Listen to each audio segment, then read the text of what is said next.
Okay, hello everyone, and welcome back to the Council. It is a special episode today as the Batman has recently released, and we are here to talk all things Bat today. I'm joined by Constance, Hello.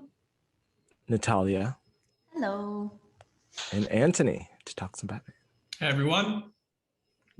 So, jumping right into it, I thought first to get some ideas of where everyone stands on the character of Batman and their past relationship with him. Just like, what is your favorite Batman movie, favorite Batman, like your past relationship with the character? Let's start with Constance. Oh boy, the long one. I've been on the planet the longest, so I've had the most time with this character. I've loved this character forever. Like when I was a little girl, other little girls had Barbie birthdays, and I had Batman birthdays. I remember my cake had Gotham City and the bat signal on it. So needless to say, and I grew up with all of them. I grew up with Adam West a little bit, and then I did see Batman 89 in theaters. I was old, since I love the character so much, my parents were like, okay, we think you can handle this. And the first time I saw it, I was scared. I remember being scared of that movie, but I loved it. So, and then the animated series came out. It was like every day at 4:30, and I watched it every day for years. So to me, Kevin Conroy is, I want to say he's my Batman just because he was my Batman during my formative years. So he really, was it, and it was a TV show. So he had time to cement himself in my head. So I've seen every iteration because I love all things Batman. It's my favorite fictional character. It's hard to pick a movie because I've just marathon most of them, and they're so different. It'd be easier to say the ones I don't like. The same thing with a movie. It's easier to say what I don't like than what I like. So that's a very short version of all that for me. How about you, Natalia? What's your history with the Batman? I am far more familiar with DC animation than I am with watching live action Batman films. So that's where my space is. Huge animated series. Ironically enough, I really love The Brave and the Bold. I think it's like a fun, campy, cubic little thing. I love it a lot.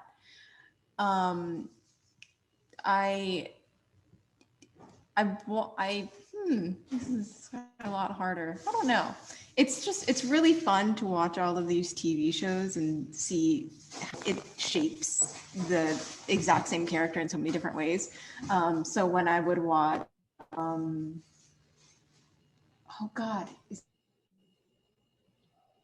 with the one in the future with Terry McGinnis? Beyond? Batman Beyond? Beyond? What? Beyond. Batman yes? Beyond. Yes. That's what I was thinking. Terry McGinnis, yes. I won because we have like cranky old Wayne, and that I think is like hilarious. But Terry's just doing like, I don't know, it's great. But I think probably my favorites, which is really funny because I never thought I'd say this, is the Justice version of Batman. I haven't finished season 4, and I'm sorry, but that is mainly because I associate that show more recently now very heavily with a friend of mine, an ex-friend, sorry. You thought this was going to be a Batman spoiler review. It's actually going to be a Natalia expose. I know it is.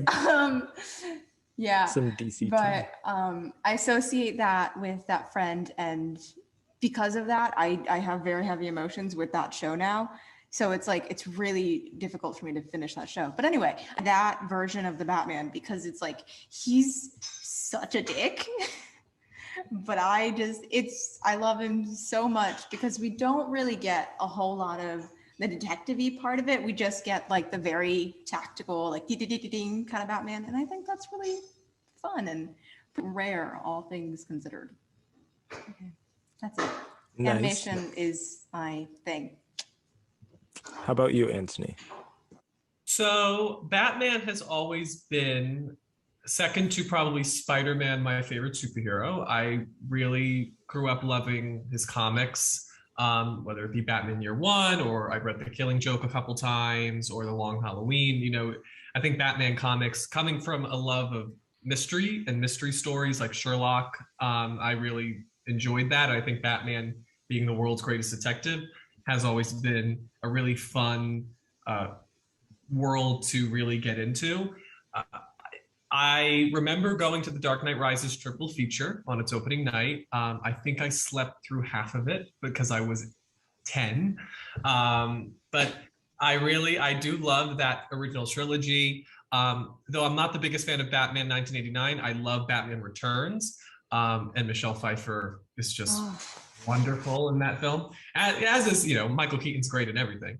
But so, yeah, I think, and I also did enjoy Snyder's Batman, despite the fact that he killed and used guns. Putting that aside, I really enjoyed his Batman, and so I really enjoyed all eras of Batman cinematically.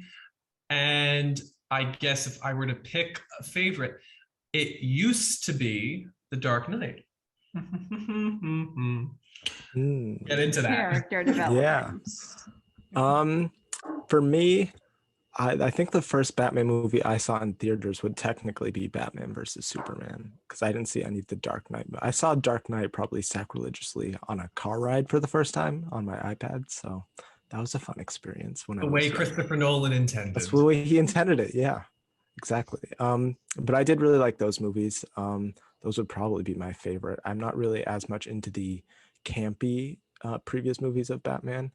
I like it when the character's a little more serious, but I do think he did start off very campy with Adam West, and there are people who enjoy that, and good for those people, but that's not me. And Lego Batman. A lot of people really love that movie too. I liked that movie too. I think that was handled well. But yeah, I think I would also hint towards what Antony is saying. I think I have a new favorite iteration of Batman, because I would honestly say my favorite before this would probably have been the Arkham games. I thought that was a really good depiction of Batman and Gotham and that whole world, and I think this movie is very similar to that. This movie is pretty Arkham-y. Yeah. Can I just say, there is a Batman Arkham VR game that's for the PlayStation 4 VR that is legitimately my favorite video game of all time. It's about an hour like playtime, walkthrough, whatever it's called. You can tell I don't play video games that often, but I love this video game because you get to solve basically the murder of Nightwing and what happened, and you're piecing it together. And it's the twist. I think Kevin Conroy, Mark Hamill they come back to voice, or at least voice actors who are matching that era. But it's so good. It's legitimately scary, and the end twist, there would be a part of me that wants them just to do a one-to-one adaptation of this video game's plot. It's that great. So that's another thing I love about Batman. I've played that game through probably 5 or 6 times. Another good video game is that I think the Telltale games were also very good for Batman. So yeah, getting into our overall thoughts on the movie, who should go first? I'll pick on, let's go reverse. Antony, what are your overall thoughts on the Batman 2022? So I've seen it 4 times already, as is normal for these spoiler reviews. And yeah, listen, this may change. These things, ebb and flow as time goes on. But currently, in the present moment where we're recording this thing, the Batman is the best superhero movie I've ever seen. And I'm standing by that. It is number 1 on my Letterboxd list. And I think the reason that is because I was just so blown away first by the craft of the film. This is unlike any blockbuster that's been made ever, almost, because the way that the production design and the costume design create the world of Gotham is so important to the movie's success. The sound design, I cannot shut up about the sound design in this movie. I saw it twice in IMAX, once in Dolby and once in Cinemark XD, and all theaters, just the seats were shaking. That Batmobile chase is so wonderful. So you have the sound design. The visual effects, they're invisible visual effects, because so much of this movie, you never are taken out of it because you think there's a visual effect there, which I think is really impressive.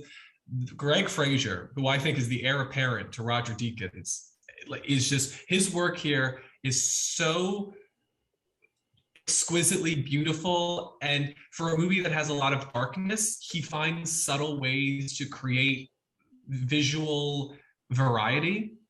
And then Matt Reeves is directing and writing, and how he utilizes this cast is so brilliant, because I think he ends up calling out Batman. Like we'll get into this. I think the movie is all about attacking institutions, and the movie doesn't let Batman walk off without, like, Batman is an institution. So the movie kind of addresses the hypocrisy of Batman and then transitions and matures him by the end of the movie to the point that this is a character now that represents hope.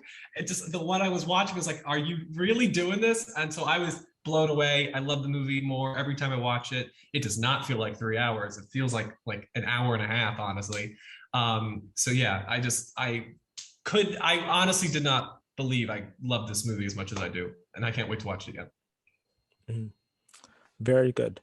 I agree. I guess since I did reverse order, I forgot myself, so I guess I'll go right now. I also really like this movie a lot. I think I would say it's definitely my favorite Batman movie. I would say it's also easily, I think, like you said, the best crafted, easily Batman movie, maybe superhero movie ever. Just every technical aspect, like you said, the cinematography, the sound design, that opening scene where you hear him walking in. I mean, the car chase, everything. The score is amazing. I've been listening to it nonstop. Michael Giacchino. I mean, I think that's one of the few recent scores where I think you can just go boom, boom, boom, boom, and people will know like what you're talking about. And he just did No Way Home. Like, this man, what, 12 weeks ago did No Way Home, and now he's done this. Like, does he have a dream? He's killing it. So yeah, I think The Dark Knight may be a overall, like, structure standpoint, better made movie. I think it probably has less flaws. But I think this movie is a better Batman movie, is the way I would specify it. Like, The Dark Knight felt very, very real world. And this, I think, strikes pretty much it's just Chicago. But this strikes a nice balance between I think it's much more grittier than The Dark Knight too. Like, The Dark Knight's realistic. This is more gritty and grimy. Gotham actually felt like Gotham. It felt like reading a Batman comic book more than any other Batman movie I have seen before. I think all the performances all around, we'll get into each character, were amazing. The direction was incredible. Like you said, the pacing was really well done. So not many complaints here. I really, really enjoyed it. Now going off to Natalia, what do you think? I love this movie. Hannah and I went to go see it at 10:30 in the morning because them's the cheap tickets and we're cheap. But it was really fun. I loved it a lot. It was so funny. No hablas español, Pelas. Colin Farrell's Penguin was the best. He was easily the funniest character. Everything was just so pretty to look at, which is kind of ironic considering how, like, dark it is. But it isn't like Netflix dark where you can't see anything. It's like very well, I don't know, established, lit from the little bit of lighting that we do have on the screen. I think the set design and locations were done really, really well. I loved this super gothic Wayne Manor interior. Because so much of all of the other times that we've seen Wayne Manor, it's just pretty, I don't know, classic McMansion. This one is just gothic and spikes and columns and everything, and it was just, everything just looked like a giant web or like a giant tree of just like roots going everywhere, and it was just so good and so pretty to look at. Oh, I loved it every time we were there.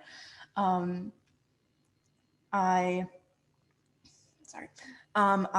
liked Stalker Batman. That was really fun to look at with him and with his little hoodie and the little what do you call them? The binoculars. Thank you. And Zoe Kravitz was freaking stupendous, amazing, stellar, spectacular. And I didn't really feel the 3 hours. I felt a little bit some places, but overall it was still very based. I was like falling asleep. Hannah was falling asleep. I know, it's okay. She's not reviewing it, but that's neither here nor there. Emancipate yourself now, Natalia. I think you need to. Yeah, I'll exit the room where she can't hear me. and influenced me. I really liked Nigma being this I like another unintentionally funny thing was when the cop, when he found how many followers that Nigma had, he was, or 500. Nash, was that, they changed his last name. I'm so used to calling him Nigma. Edward Nashton. Edward Nashton. Edward, when they said how many followers he has, he was like, he has 500 followers. And I'm like, oh, honey, that's so sad. Yeah, he's ballin'. But I was like kind of laughing at that because the delivery was so serious. But then when you see the impact of that near the end, I'm like, oh, this makes sense. And everything just like tied up so well together. And Jim Gordon was really great. And the social commentary was really great. Angry Ben Shapiro is my favorite genre. No wonder he didn't like the movie. No wonder. Oh, it's so good. Yeah, and I really loved just emo Bruce. That Robert Pattinson is perfect for that and perfect for this. And I just, I mean, we're gonna talk about it more later on. So, Constance, your turn. Oh boy. I mean, I also loved it, but I'll tell you, if I could make love to a movie, this is what I want. I want this so bad. When it ended, I was like, no, give me more. I have to have more. And to give you some context, I usually don't care about car chase scenes. I mean, even if they're well done, I'm like, oh yeah, that's well done. I applaud the merit. Woo.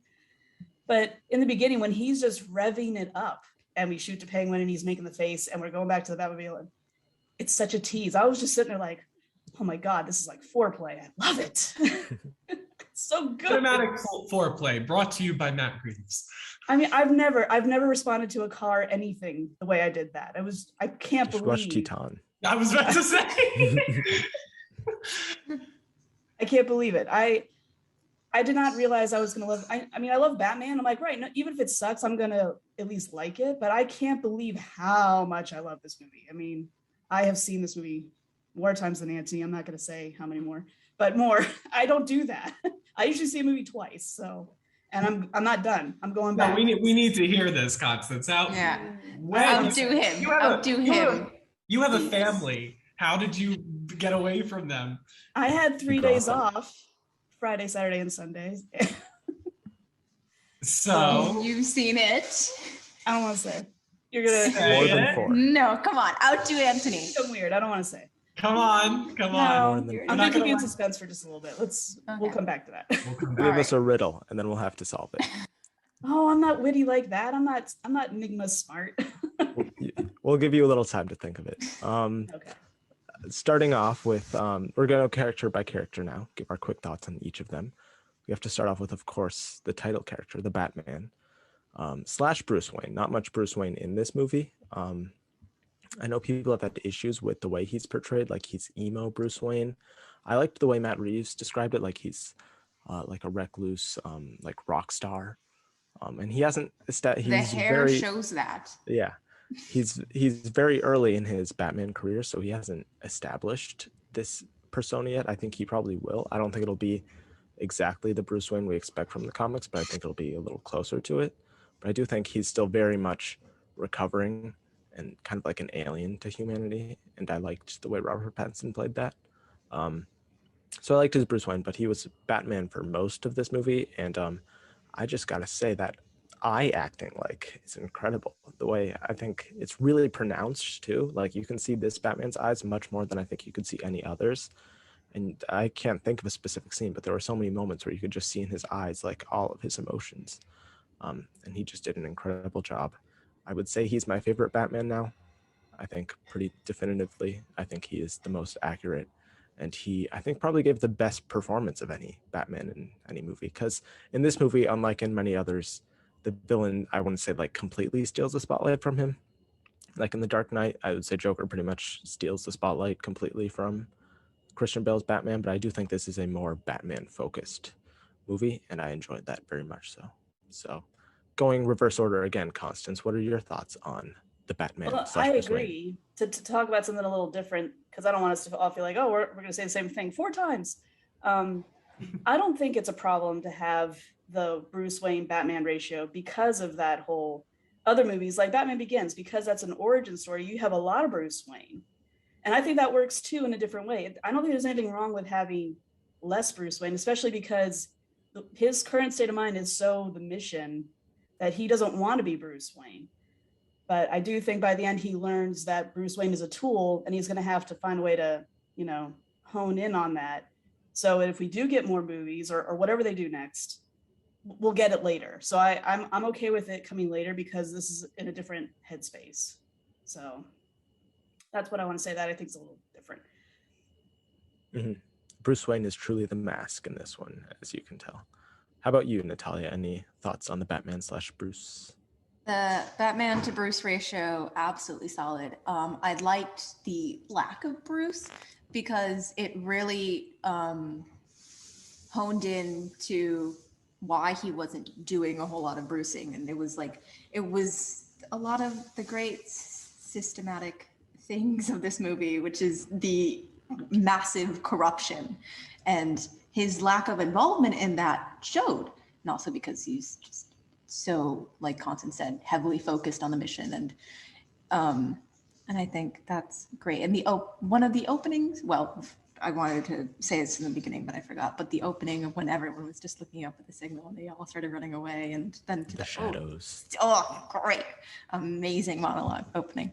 But to have that then be followed by him in the cave and talking to Alfred, and his refusal of being Wayne, he's like, and talking about family and all that jazz, and it was just, it made so much sense, and it just fits so well with how Bruce and Batman grew as we get more along the movie and into the subsequent end. And I just think it's really good. Agreed. How about you, Antony? Batman slash Bruce thoughts? Yeah, I loved it. I mean, I think Pattinson, his greatest strength is his subtlety. I think he is able to fill in the gaps. This is Batman year 2, but it doesn't feel like at any point like this is the moment where this is the one scene where you find out, his interpretation of Bruce Wayne. It's layered throughout the whole performance.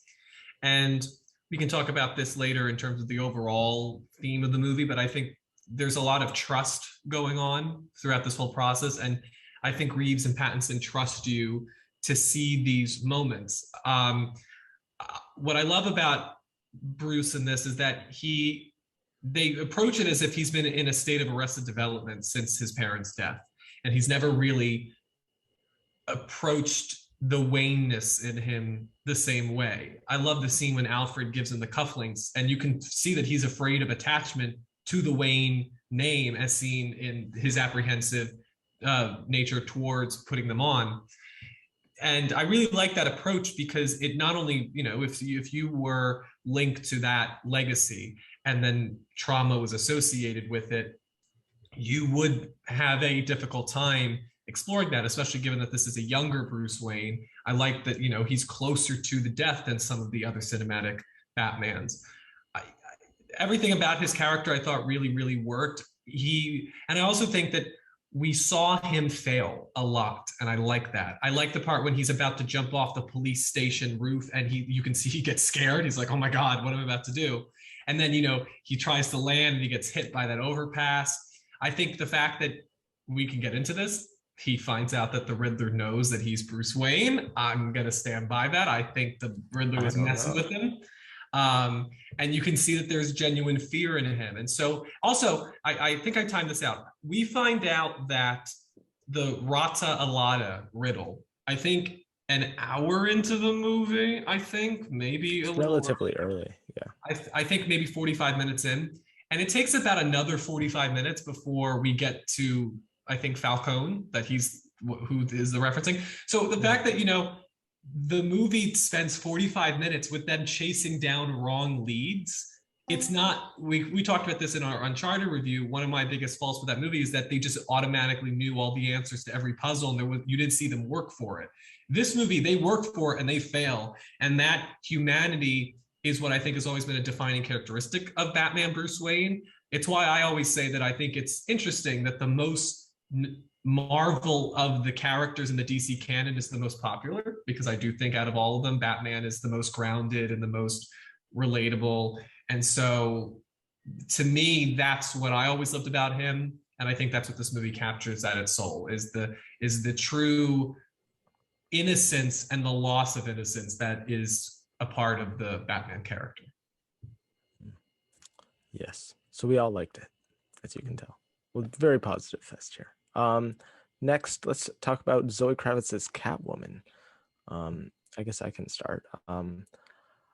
I don't know. I feel like this is a harder one to say that it's like my favorite. I think Michelle Pfeiffer is really good as the character. It's a very different interpretation. This Catwoman is more like the Catwoman that I've read in the Batman comics that I have read.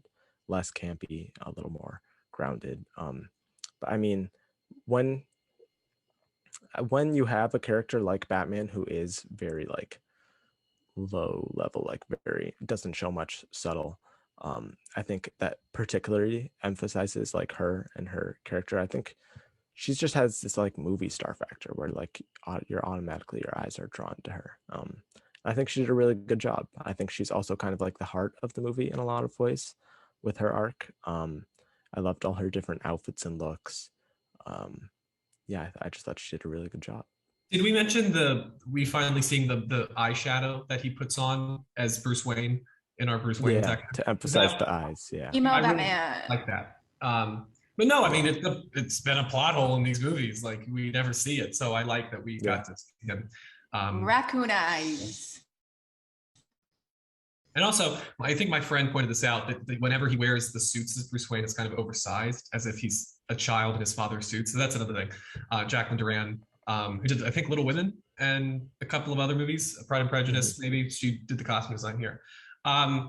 With Catwoman, what I liked about her is that they kind of show how Bruce Wayne is caught in between Catwoman and the Riddler. Catwoman is somebody who prioritizes her personal feelings and her personal relationships, whether that be with Annika or her mother, Maria Kyle, which then ties into the Ave Maria being used throughout the movie, the fact that it's the name of Catwoman's mother. Also Maria, Martha, this is kind of similar.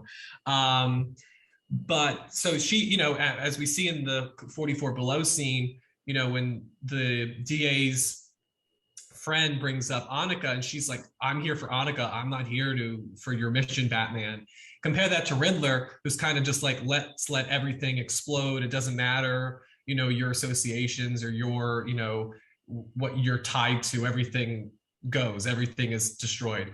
So I like that the Batman is caught in between those two characters. And what I loved about Zoe Kravitz is there was a very strong sense of strength and vulnerability that was simultaneous throughout the whole movie. You could see that she was afraid of what she was doing, but she was also committed.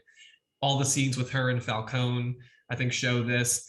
And I also think I really loved the moment at the end of the film when they're motorcycling out, where like it almost feels like they're two kids racing on their bikes, and they're doing it in a cemetery where they're surrounded by death and loss and passing, but they're not letting that stop them. And I think that's what, when people say that, like, I didn't feel anything and this movie didn't have any emotions, I mean, that's the emotional point of the movie. It's that you don't let darkness define you and you just keep going. And I like the fact that Catwoman is used both for her and for Bruce, that the two of them now have something to protect. It's not just keeping people safe, it's that they personally have somebody to protect. They can be attached to somebody and not be afraid of the worst thing happening.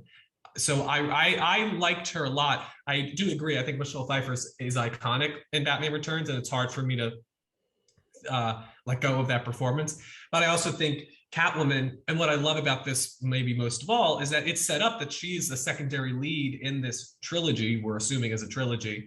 So we're going to get more of her, and we have the faith that we're going to get a returning female character in a Batman movie. I mean, even Rachel was recast for the Dark Knight trilogy. So we've never really gotten that, I feel. So I'm really looking forward to, now that, you know, she's become more confident, she's gone through the emotional arc that she did in this film, that we're going to see her really kick some ass as the films go on. And Zoe Kravitz just, you know, going all the way back to Divergent.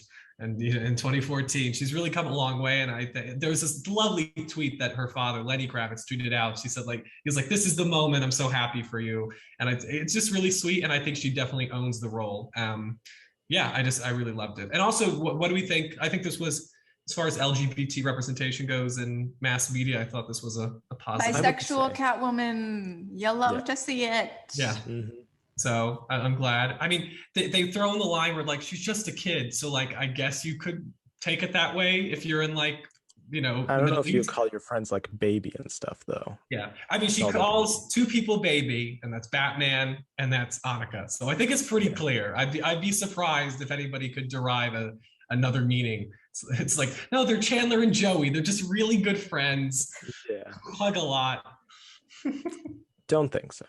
How about you, Natalia? Catwoman thoughts. Catwoman thoughts, very sexy. And scene. Every time we would get like a wide shot of her fighting someone, which was essentially just kicking the shit out of them with her long ass legs. That was like some of the hottest thing that was on screen. I kid you not. I liked her priorities, in the sense that she was like, "Sorry, Batsy, I'm here for me and me only." So I thought that was very realistic, because she told Batsy in the beginning, I'm going to keep calling him that because duh, what else am I going to call him? She told him in the beginning that she was like, "I'm doing this for Annika." And I love how surprised he was when she was like, "Sorry, dude, I'm out," and like taking the recording contact off. And I was like, she told you right before any of this started that she was here for her girl and her girl only. You that being there was just a little added bonus in her ears. But yeah, I really liked her priorities. I like how she was just stealing from everyone. That was really fun and sexy. You know, eat the rich and all that jazz. Okay, now bye. Yeah, I do wonder, at the end, she only takes one cat. Was that her favorite? Did she just abandon all the others? It's tragic. She is a tabby kind of lady. It was a nice little tabby and looked like a good kitty. Yeah, we only saw one cat. The rest of them could have been piled in there somewhere. So yeah, you know. That's true. That's true. They know how to squeeze in places. How about you, Constance? Catwoman thoughts? I don't like comparing people either, especially when you do have previous iconic performances. But again, just like how this movie brings so many different things, I like some subtle things that they did. Like, I like that she never wore the same wig twice. You know, when you work in a place like that, and when she's going through the club for Batman, and she's like, "I don't want to maintain eye contact because you're sending men the wrong message if you look too long and if you smile, you know, because then that's, hey, I'm inviting you to come over here, maybe buy me a drink or whatever." So it's doing all these little things that women can pick up on, like, yeah, we feel that, we understand. I also like that she's not just there to be the girl. Just like, since this is an early Batman, if she didn't bring Kenzie, Batman wouldn't have that piece of the puzzle. So she's important to the plot. And in the big climactic arena scene, there is a moment where she saves him back. So like, he saves her, but she saves him too. So I like that she has some agency. It's not like, oh, we got to drop a girl in here.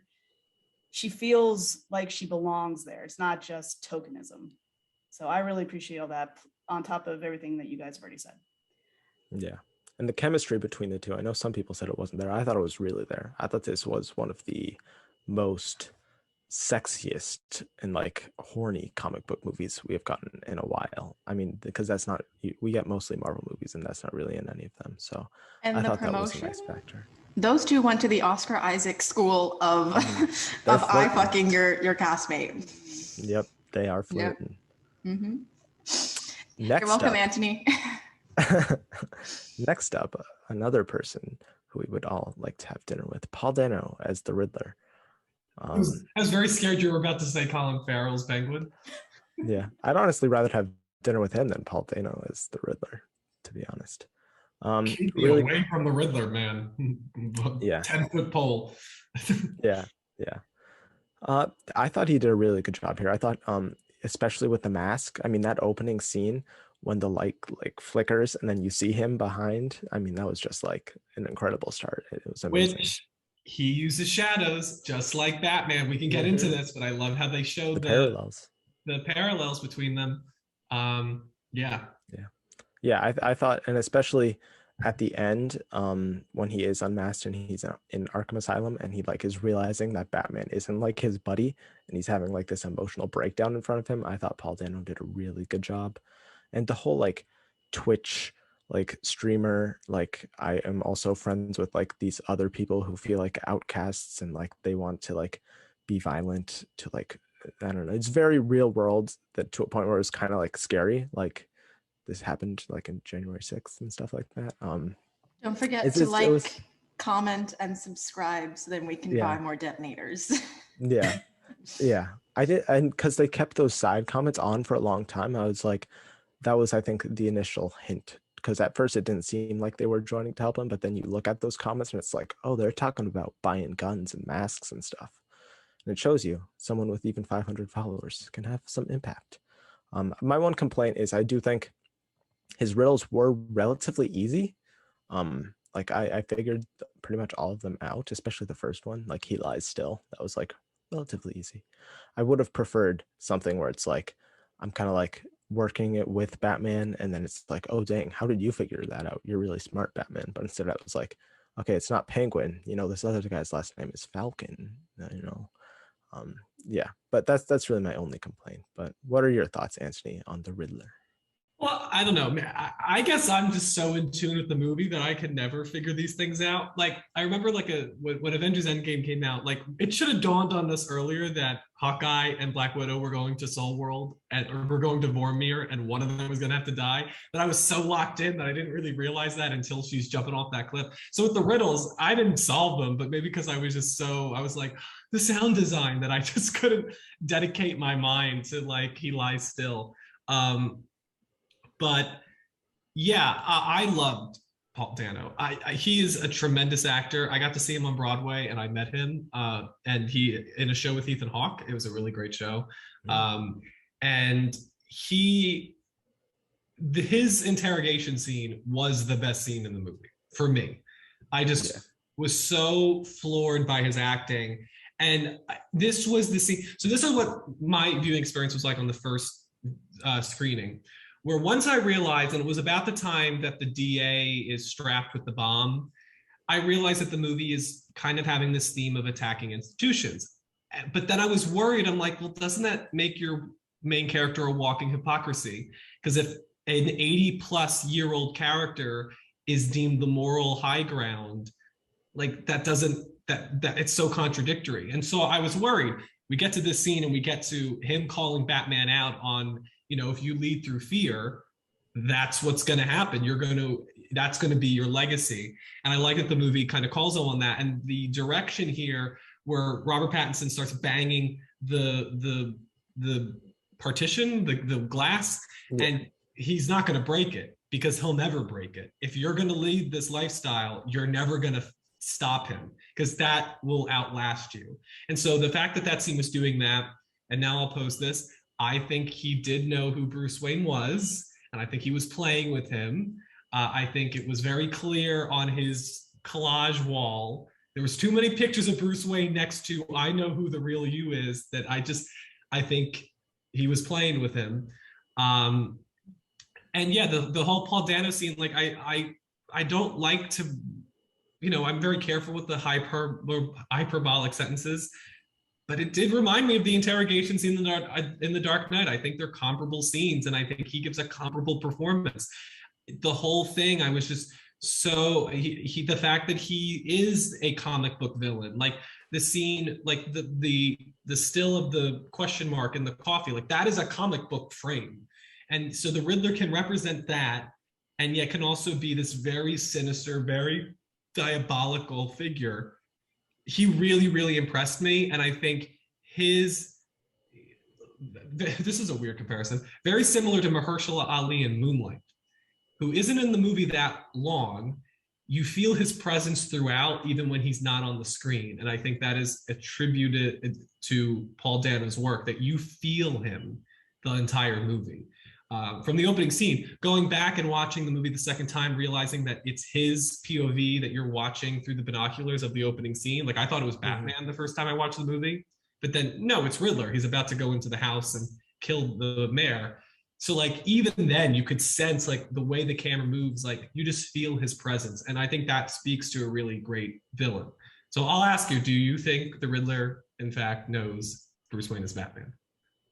I probably. Yes. I think they just played it. I think it is, when you look at that collage, I was also just wondering in that scene, like you see a picture of Batman next to Bruce Wayne and it says, I know who the real you is. How are the cops not like, their lower half of the faces look really similar and stuff like that. Like that's a rare jawline to come across. Just saying. So I don't know. I would probably say yes, but I would say, yeah. I don't know. My only thing is I understand, like, if Reeves is like, listen, it's the start of this trilogy. He's going into Arkham. If we say clearly that the Riddler knows, then all of Arkham would know, and that maybe loses tension for this trilogy going forward. So again, maybe that was the reason why they didn't explicitly say. And also then it's a secret between the two of them. So, and he still has the upper hand. And I do think he's coming back. I hope this isn't a one and done. Like, I feel like Heath Ledger, if he didn't pass away, I think there was talks that he would be in Rises. And of course, Liam Neeson cameoed in Rises. So I do think we're gonna get for the first time a major villain come back for the sequel. I hope. I do agree with Antony that I do think that he knows. And it's also just like, I love the fact that Nigma himself does know that Bruce is Batman and Batman is Bruce, but then he just goes crazy and no one ends up believing him. So I think, especially with the last scene, you really, I get hints of that a little bit with him pacing and looking out the window, and then Barry Hannah, how do you say his last name? Barry Cohen? Yeah. Barry Cohen. Cohen? Cohen. That's how she says it. I think it's wrong. I've always said Keegan. Barry Keegan. Or Barry Keoghan. Barry Keoghan. I call him Dunkirk Boy. I didn't know he was in this movie to begin with. I saw his tweet about like Batman, like he was like, oh, he tweeted like Batman. I was like, oh, that's cool. Like he's supporting the movie. That's cool. And then we saw the end credit and I see Barry, his last name, for a second. And I was like my life flashed before my eyes. I was like, who was he? And then we had to wait for the credits to see who he was. And then I lost it. She did. So. Yeah, Drew Ignatian is being rewarded with this. Drew Ignatian is being rewarded with this. I saw the video again and I realized it's the laugh. Like the laugh, yeah. Yeah, and the nose. Yeah. And the nose. Okay, bye. Also, one thing is, because I thought of this, if you watch the scene as if Edward Nashton, the Riddler, treats Batman and Bruce Wayne as separate individuals, then his dialogue maybe makes a little bit more sense. Like he's the one that got away. Because he would treat him as if Batman is a singular entity too. That's the read I think I end up having, and that's why I believe he knows that Batman is Bruce Wayne. Yeah. How about you, Constance? Riddler. Oh, he was terrifying. And part of the reason why I keep going back is I want that opening moment where it's dark and then the TV, because every single time people have been like, oh, and I live for that, it's scary. It's genuinely terrifying. So what a great idea to have a Zodiac inspired Riddler. I'm like, I can't believe we haven't thought of this sooner. Because the minute you hear that, you're like, of course, duh, right? Very good. And it works. Like that's two things about the does he know, does he not know? There is a president in the comics, so he finds out in the comics and he keeps it to himself, partly because he's really, how supervillains are like, I'm so smart and awesome. I think he has some pride in like, I'll never tell because then I'm the smart one. I know, haha, there's a part of that. But the more I listen to the dialogue, I think it is written ambiguous enough where if you wanted to interpret as maybe he doesn't maybe that's just a really, convenient coincidence thing. I think it's there if you want that to be true because of it's so smartly written. So, we haven't talked about the script yet. And Antony, you're right. I recently rewatched The Dark Knight. It is funny how there's a lot in common, and they both have really good scenes where they're alone with Batman, and Batman kind of thinks like, right, I just have to figure out this one little piece and then we're done here. And then both of them had a moment where they said this key thing and it keyed him up. So he gets all violent, so they actually have a lot in common. But to keep it on Riddler, yeah, terrifying. I liked it a lot. Definitely thought he was scary. So yeah, his when he has the police commissioner and I keep calling it the bear trap because it reminds me of Saw, but it's the rat maze. And he does that thing where he looks at the screen and goes, goodbye, and like that just alone, it was just like, oh my god, his laugh, it's just, yeah, Paul Dano really, like, I hope he's okay because he's talked about how like he went to dark places on this movie to create that character, but it worked out. I like between him, Willem Dafoe, and Heath Ledger, I think that's your trifecta of comic book villains in movies. Like, it's really like it's just so well done. And even when he's like his face is slammed on the table when you they see the glass breaking a little bit. Yeah, no, he's wonderful, really wonderful. And that character, like, I love Jim Carrey, but that character should not work in this movie. Like, you look at the page and like, this shouldn't work as well as it does. And I think that's Reeves, who we should probably talk about at some point on his own, but like, he knows he has such passion for the material, but he also has such passion for filmmaking, and he knows what will work in a medium that is not comics and how to transition the stuff that needs to be transitioned. Agreed. So we can quickly go through these final few characters. So let's start off with Jeffrey Wright as Commissioner Gordon. Yes. Incredible. I would say, I'm not sure if he's probably the co-lead more than Catwoman is. I really liked seeing how they were true partners in this. It's not like Batman just coming in and being like, here's the information, like pretty much doing his job as he's done in other iterations. They really do work together to solve all of these scenes and crime stuff. And we don't really like get to know a ton about him, but I feel like his performance alone is just like, I would say he's my favorite Gordon. He also provides a lot of the levity. Like, this movie's jokes are subtle. They're not like kind of like MCU jokes where they're a little more blatant. But I do think he delivered a lot of that levity too. I just really liked him and his chemistry with everyone. So how about you, Constance? What do you think of him? Oh, this is much easier to say. This is my Jim Gordon, because before Gary Oldman, it was always just like, quick, Batman, come to police headquarters. The Riddler's doing this, the Joker's doing that, blah. And like, he's such a tertiary character otherwise. So it's so nice, like, yes, this is comics Gordon. This is what I want. So I have no problem saying this is my Jim Gordon for sure. Love him, want more of him. And I know people are sad about lack of Alfred, but I think it's because this is a Batman Gordon centric story. So it's like, right, we don't have a lot of Bruce Wayne because Alfred would be with him. But while he's the Batman, and this is it's the kind of case, we didn't talk about this, how it's only over like 6-7 days, depending on how you want to count time. Like a week, so, yeah. It's almost got a ticking clock. So they have to be together like it makes sense. So I think it's all good. Excellent. Love them. More, please. Yeah. Agreed. How about you, Natalia? Commissioner Gordon. I loved him. I love that he kept calling Batman man. He was like, come on, man. I was like, that's... No one ever called him Batman in the whole movie, right? He was never called Batman, right? No. Alfred, well, Alfred, it's the word Batman is said twice. Alfred says, the killer left this for the Batman at the beginning. Well, yeah, Riddler addresses him. Yeah. But so it's said in that scene with Alfred, and then Pattinson says this could be the end. The end of what? The Batman. That's it. Those are the only two times. He's called Vengeance more than he is Batman, which I found surprising. He is. Which that pays off really well at the end when the Riddler's lackeys say, "I'm vengeance." I'm vengeance. Yeah. I liked Gordon a lot. Constance is right that we don't really. This is the first time that he feels like an actual friggin' character outside of just shooting up the bat signal and here and there. And he felt so good. He felt, and I don't know, because I just absolutely love the show Gotham,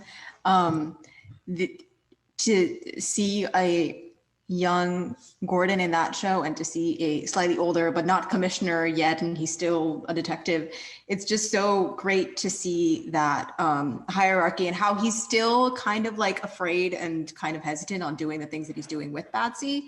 But it was so much fun, little team ups the whole time, and they would just go around into places that they shouldn't be with their little flashlights. It was really fun to see. And yeah, do you think we should have had a little Barbara mention? My daughter, or no? Probably not, because they're doing a Batgirl movie that's not connected to it at all. Oh, that's right. That's they probably right. don't want to. I do hope, though, that by the end of this trilogy, we do have a Bat family. I hope we get Robin, I hope we get Nightwing, and I hope we get Batgirl. I do hope that Robin. I mean, I would say listen, all due respect to Joseph Gordon-Levitt, I don't need Joseph Gordon-Levitt Robin age. I would like a younger if it is the mayor's son, I would love if they pick that. That's too young. That's a baby. That's an infant. By the time they make the next movie, it's like how, it's a Stranger Kids thing. Yeah. So listen, I don't know this to be a fact. I'm just going to state this because I think this is maybe what's going to happen. The kids who were the kids in WandaVision, it's been so long in between that by the time Doctor Strange comes out, they may be the right age for those roles. So I think that is maybe what's going to happen with the mayor's son, is that if they want to, he can be he's a good actor. Yeah. Who even knows? I mean, he was doing some nice eye acting there whenever he put the Batman. I mean, it was a little moment, but when Alfred and Bruce Wayne have their first scene together, and then Alfred, like, they are yelling at each other, and you see that there's contention between them, and then he looks at the young boy looking up at him, like Bruce probably looked up at him, and then that makes him want to start helping with the mystery. Just tears. Beautiful. Did everyone talk about Commissioner Gordon? We're all good with him. I think so. I mean, I love my Gary Oldman. I love him. Yeah. It's my favorite Batman moment ever, period. Comics, movies, what have you, is Dark Knight Rises, when Gary Oldman is like, the people of Gotham should know the hero who saved them, and Batman goes, anybody could be a hero. A hero could be somebody who puts a coat over a young boy's shoulders to tell him that the world isn't coming to an end. And that's when Gordon finds out that Batman is Bruce Wayne. That is the definitive Batman moment. I love that scene so much. So they're equal to me. I love them both. Mm-hmm. They are pitch perfect, as much as Robert Downey Jr. is Iron Man, as much as just any other perfect. J.K. Simmons is J. Jonah Jameson. Like, they are the comics. They are Gordon, and I love them both equally. Jeffrey Wright, I think you're right. I think him, and we could talk about Penguin now, they do bring some moments of levity that are really needed. And so the movie isn't this monotonous dirge for 3 hours. Like, it does the whole, like, when they're pretending to talk impassionately, and he's like, that was so good. Yeah. And it's like, you could have pulled that punch, man. And he goes, I did. That stuff really worked. Yes. You could sense there was a history, and you could really sense that these were two people that wanted to work together because of their shared beliefs. And I really like that. Again, trusting the audience to fill in the gaps. Mm-hmm. Well, yeah, speaking of it, our last character here, Penguin, Colin Farrell, unrecognizable. If you told me it wasn't him and I had 100 guesses afterwards for who it was, I would not say Colin Farrell. Which also, I just want to, people often shout out just the makeup for that, but like, the accent is incredible. Mm-hmm. I mean, just the character work in general, this is like incredible work from him. I would say this is probably, especially going forward, going to go down as one of his most iconic roles. He provides a lot of levity. I liked how we see him kind of almost as Falcone's like secondhand guy, and now that Falcone's gone, we're gonna kind of get to see the rise of the Penguin. Like, I think he's probably HBO gonna. Max. Yeah, I think he's the also. The whole budget for the show is on his face. Yeah, that's gonna be long days in the makeup chair for him. But yeah, I just it'll thought be worth it. Yeah. How about you, Constance? What do you think of Penguin? Oh, I agree with all that. Such damage control. Like, when people say, "Give me your list," everyone hates where I put Batman Returns, and it's not. Michelle Pfeiffer saves that movie. But what drags that movie for me, because I saw it as a kid, is Danny DeVito. He ruined that character. I can't watch it. If I do watch that movie, I fast forward through any Danny DeVito scene if I can, except for the time when he and Michelle are talking, because I can't handle him. So between Gotham, the show, and this, I'm like, yes, we have saved the Penguin. He can be a great character. Thank you for rescuing this. So yeah, stellar, loved it. It just shows the greatness of the work, and the right casting does so much. I mean, he does a lot with little because he's barely in the movie, but you know, it's like the perfect amount. So yeah, really good. How about you, Natalia, the Penguin? Yes, Constance, you mentioned the Gotham Penguin, and I love the stark differences between these two penguins, but they're just so perfect. And if I'm gonna say anything about this, the biggest takeaway from me and my relationship with Gotham is that penguin, and also kind of sort of that Riddler, absolutely solid. Like, they were kind of fun and kind of jokey, kind of campy, but like the more that you kept going, it just got more serious and it was great. Anyway, this penguin, loved it. He was absolutely hilarious. No hablas español, fellas. He was the best thing about this. Am I the only one who knows the difference between L and La? Yeah. You had him penguin walk. You had him waddle. Right. Deeply dramatic movie. You had Colin Farrell waddle like a penguin, and it 100% works. Because it's natural and organic. That's how you do it. You guys know I'm still here, right? Yep. He was so good. I feel like a lot of the time, kind of like with Danny DeVito, it can feel really caricature-ish, but this one was quite grounded and pretty real, and he was really funny. I liked how we kept seeing him leaving more and more with him separating himself more and more from Falcone, especially near the end. He was like, "You rat son of a bitch," or something, and it was so great to see. And he was really good, and he was really funny, and he looked great in his little suits, and yeah, he was good. Yeah. It was, and the car chase, amazing. I got you. And then he just, And then, like a bat out The of hell, score. here he comes. yeah. Yep. Yeah. I love that car chase. I need to go see this movie again. I have a question I want to pose to you, because I've had, and I'm interested because I think we were all Batman fans, but I know Constance seems to be a decades-long Batman fan. So I'm interested in what she thinks of this specifically. Because I've gone back and forth, because I think the choice that they end up making works within the context of the story that they're telling. But still, as a Batman fan, I'm a little iffy on it, because it's my number one biggest complaint. It's what sinks Batman 89 for me. The fact that Thomas and Martha Wayne's death is tied into the current plot line, and that the mystery around that is no longer there, because the movie does play it like we'll never know, but I think it's clear that Falcone killed Thomas and Martha Wayne, or sent somebody to do it. What do we think about that? Because at some point I'm like, I don't like it, but at the same point, like, no, I think it works for the story that they created, and I'm fine with. It's like Annette Bening, Captain Marvel. I'm fine with you changing the comics if it works for the movie that you're telling, and I think it does. So in the end, I'm fine with it. But it was something that, like, the second viewing, I was like, I don't know how I feel about that.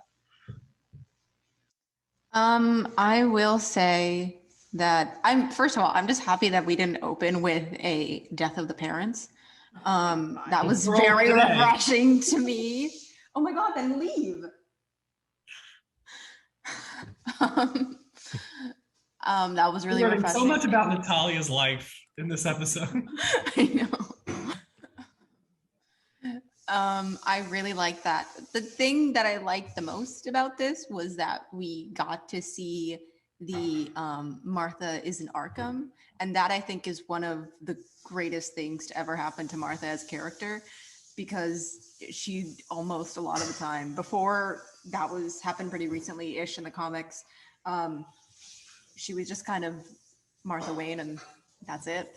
And so I found that to be a lot of fun, and I was like audibly gasping when that projector slideshow presentation was coming up in the movie, and you got to see the hints of Martha's past, and Thomas, and then how that all spiraled out to being corruption and not really but corruption. And yeah, I'm kind of okay with the fact that this wasn't based around the plot wasn't living in the parents are dead, find Joe Chill kind of situation, because it has been done so many times. I don't know if I want to see Robert Pattinson go after Joe Chill. But yeah, I think it's just, I don't know. I'm okay with it not being there because it has been done time and time again. And I'm just happy that it wasn't done here.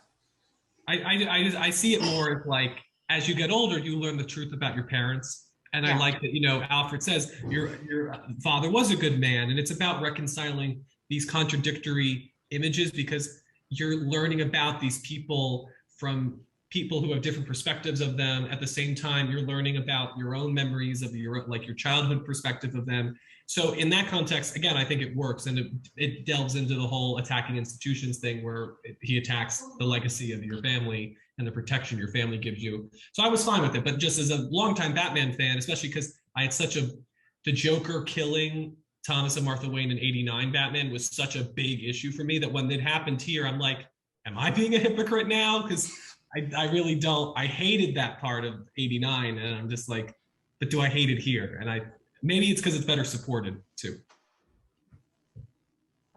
Yeah, I was fine with it personally. If anyone else has anything else to say, again, my list of things I don't like in this movie is small, but something in this area is one of them. I don't know what it is about the Wayne storyline that bothers me, but I agree with Natalia that I think it's important to explore because, again, it's in the comics that Martha does have a history. I think that's important because we want an unhinged Batman. He has to have at least a touch of that crazy, because the best way to defeat Arkham is because you kind of know how they think. So he needs to be among them, but the difference is he has a line he's not going to cross. So the more I watch it, I'm like, okay, I don't like this, but I can't put my finger on why. So to make peace with it, I kind of decided, well, because this is an early Batman, is this about, to go with your theme about, oh, I got to be something better? Does that have to be in the movie so that he can kind of let go of this fantasy image of his parents and so that he can be something that's greater than his parents? It's like, it's not about them. It's actually about the city. I don't know if that's a reach. No, I think that's what it is.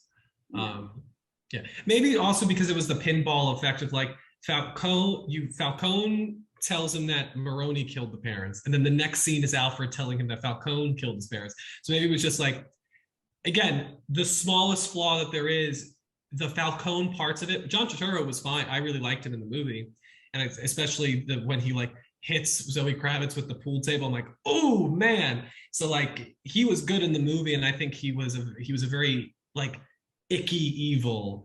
He wasn't evil in the same way that the Riddler was. But I think that part of the movie, maybe if that tied more into the main mystery. Like, I don't know about you, but I was, once we got to the arena, I was like, oh, was that the whole point? Was that the thing that was going to shake Gotham to its core, that it was Carmine Falcone? So maybe if we saw one of these scenes, that was just my only thing with the movies. Like, but it gets better on repeat viewing too. So right. I don't know how to rectify that. The Falcone reveals of the movie, both his own reveal and the fact that he was responsible for the Wayne's death, I thought could have, maybe just with an extra 30 seconds that we actually show some of these scenes, I think could have been a little bit improved. But I mean, no movie's perfect. And the one imperfection the movie has. Mm-hmm. The other thing is there's so many layers, because people are saying that the movie's too long. They're saying, oh, I just kept thinking it was over. And I'm like, based on what? Like I felt like, oh no, we haven't done this yet. We haven't done that yet. So I didn't feel like it had an ending and then an ending. And I was like, maybe what they mean is he finds out that he's the rat. He finds out that he killed his parents, maybe. Zoe wants to kill him and he has to talk her down. So she has to have that moment of, we're not going to kill him. And then he gets killed. I feel like there's just too many things with just his character, all this buildup, and he's the thing. Maybe that's too many things to put on one character, But at the same time, it's like rooting him as like the focal point. So like I I mean, I feel like people who are saying this, like, this is Return of the King syndrome. It's like I just don't buy it, because like, what did you think? Did you think the movie was ending with the flare in the sky? Like, we still have, I don't know. Like, I feel like if people think that, there's only like 10 extra minutes, and I'm also not like, the Return of the King, I think ends perfectly. Like, I don't think it has extra endings. So like, I don't know. I never get this. I'm trying to think if I've ever been in a movie where I'm like, just end. Except for like movies that I don't like, where like, House of Gucci could have done great things if it ended 5 minutes into the runtime. But that's not, I never feel that way about good movies where I'm like, it just doesn't know how to end. I think the movie ends on the note it should, with its personal scene with Catwoman. It could speak to the people who didn't have an emotional connection with it, because then they don't buy the Catwoman Batman relationship, and that's the movie's last note. So maybe that's what they're saying. But for, I think, all of us, we bought their relationship throughout the movie. So ending on that felt necessary. Yeah. So really, I guess ending what our quick talk about this.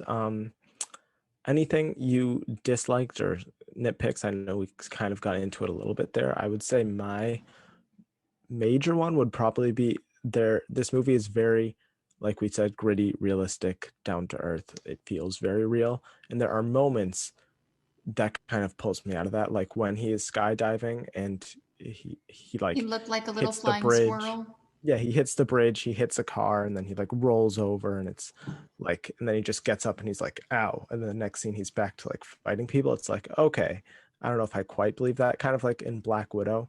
He went to the Black Widow school of falling off of buildings. That movie overall is like trying to stay very grounded and gritty, and then she like moments like that where she falls down, or like that car crash similar here. Like, I don't know how Penguin survives that car crash realistically. So there were a few moments like that where I was like, okay, that's a bit of a stretch. That's kind of like taking me out a little bit, but overall I don't really have much nitpicks outside of that. The movie, I don't want to nitpick too. I have one we have not talked about. Do it. I do not like the Joker thing. I don't like that either. It's executed well. I just don't want it there. If it were me, I would have cut that whole thing out. So you know what was funny is that I was watching that and I thought that I saw some exposed teeth, and I was like, Harvey Dent? Oh, yeah, it's weird how a lot of people think it's Two-Face. Yeah. I thought it was Harvey because I saw some exposed teeth and like a kind of normal nose on the other end. I know, but it wasn't like, it was like. Well, the other thing too is they shoot it in a way where it's like, final look to be determined. So shoot him in shadow. Exactly. But listen, there has been an interview going out where Matt Reeves says that character this isn't like Batman Begins, where they show the Joker card and this teases that he's going to be the main force. I think Reeves has said that it's more like we're just filling in the world. That character doesn't necessarily I think he's talked about wanting to do Mr. Freeze for the main villain of the next one. When we could have a blue theme instead of a red one. I agree. Yes, and then I don't know, purple for the last. What's the last one? Green. I don't know. Green Ivy. Yeah. So Constance, I agree. Like I don't need that scene, but at the same time, if that's just to show that the Riddler isn't defeated, because if other people see like keep his ideas alive, like I feel like it works. And if that means that if the Joker isn't going to be the main villain of the next one, I think I'm fine, because I don't like, we've had so many Jokers at this point that, listen, I trust Reeves and Keegan, K, whatever the hell his name is, to like do something interesting with it. But at the same time, like I rather they go find the Riddlers and they go find these like other characters that haven't had their time in the spotlight and really do them justice. But so I wasn't adverse to it. But I wasn't also like, I didn't think it was, as Constance said, I didn't think it was absolutely necessary, but I also don't mind it. So I have two things to say. One, it threw me off the most as to when I saw that it really was the Joker, supposedly, kind of sort of, because I've always associated the Joker in Arkham always being in isolation. So like having him be in a cell right next to Riddler was just really jarring for me. So that's why I thought that it was Harvey. But someone has been saying, and I can't remember who on TikTok said, but Solomon Grundy thinky thoughts. I welcome that because we've had 2 actors win an Academy Award for playing the Joker. We've had a lot of Joker. I love the Joker. Everyone loves the Joker, but to me, the reason it bothers me, because again, it's not executed poorly. It felt like that was the one moment that the studio said, but we got to get. We need a sequel. Stoked. We got to get people talking about the sequels. And I just come from an era where you enjoyed what you had for a while. And then when they said sequel, you're like, oh my God, so I'm not ready to talk sequels. I just want to enjoy this for a little while and then think about sequels. So that's why it bothered me. Well, yeah, I almost have preferred it as a post-credit because then it doesn't then you can kind of just forget about it. It's like not really connected to the movie per se. You can just end it at the credits. It just feels tacked on. It doesn't feel like necessary, which is what post-credits are for. But I see the way I look at this movie is that this movie takes so many risks. I feel like the runtime, the tone, the fact that the movie is kind of calling out the audience for being part of a problem. Like I find this movie being like the risk that it takes. If Warner Brothers is like, can you put in a Joker scene just so if let's say this Last Jedi is itself, people at least can talk about the Joker because this is our like golden goose. I'm like, for me, it's like, I'll take it because I still think, again, if it's just about creating the world of Gotham, because like Barry Keoghan could maybe go to an HBO Max show that he's not mainly in the sequel, and I do think because the Batman is so singular, and I do think this is not going to be like, I like that Warner Brothers is kind of sticking to this, really not doing this interconnected thing. Like they really succeed when they do these singular things. If that's the case, then I do think they do have to do something to keep the excitement going because they don't have a new movie every week like Marvel does.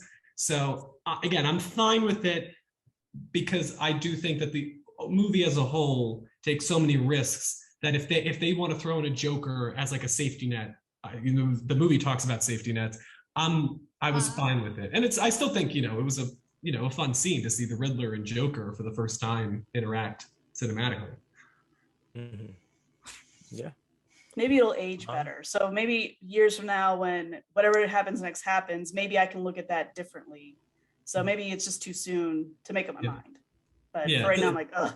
Let's see what he does. Let's see I feel like, because this seems to be a tradition with Batman in general, when we hear the announcement of a character or something, we're apprehensive, and then we see it, and then it works, it pays off. So maybe when we see Barry Keoghan for the first time in whatever narrative he might be a part of, we'll be like, no, it'll work, it'll be great. Like, the same way that when people watch Samuel L. Jackson at the end of Iron Man, they probably were like, what the hell is this? What is the point? Like before end credit scenes or end credit scenes, they were like, why is this scene necessary? But then of course we go back now and we're like, oh no, that was really needed and was a really cool way to tease the future. So maybe let's see the future and then we'll go back and reassess the scene, because this is the only scene I feel that is about the future. The rest of the movie is the movie. So it feels out of place because I think it's supposed to be, because it's teasing the future. Yeah. Okay, so I think we've pretty much run the gamut here. So I guess we can just go around and give final thoughts. Any last people or stuff you want to shout out? Let's start with Constance. This movie is definitely like a 9.9 out of 10 for me. I don't give 10s out a lot. I don't even give 9s out a lot. So well crafted. I love everything tech-wise about it.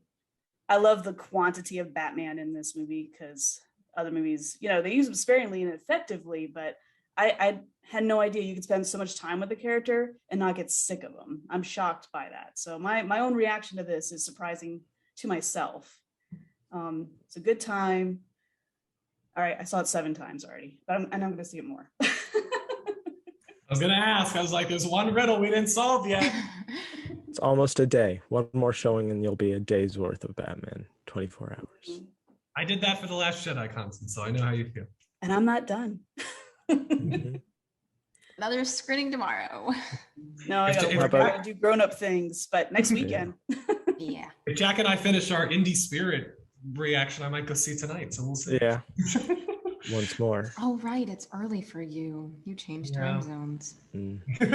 How about you, abandoned Natalia? me. What are your final thoughts? Loved it. 9 out of 10. I think, again, the final scene did tick me a little bit.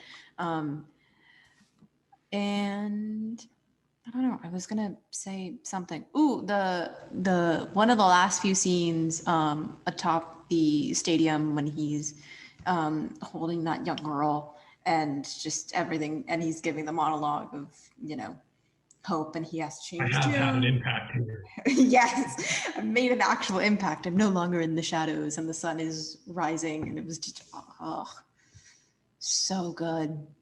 I love it. I love full character development in an actual movie and not waiting for the next 13 movies to come out to get something. It was really refreshing. And that, I think, is one of the strong suits of a lot of these DC movies, is because they're so compact and they're so its own thing. You can really spend a lot of time with the actual main character. But yeah, 9 out of 10 would definitely recommend. My friends were actually pretty hesitant on going to see it because they were like, is it too overhyped? And I'm like, absolutely not. Go pay this money. It's so worth it. And I hope they do see it. Yeah, me too. Me too. How about you, Antony?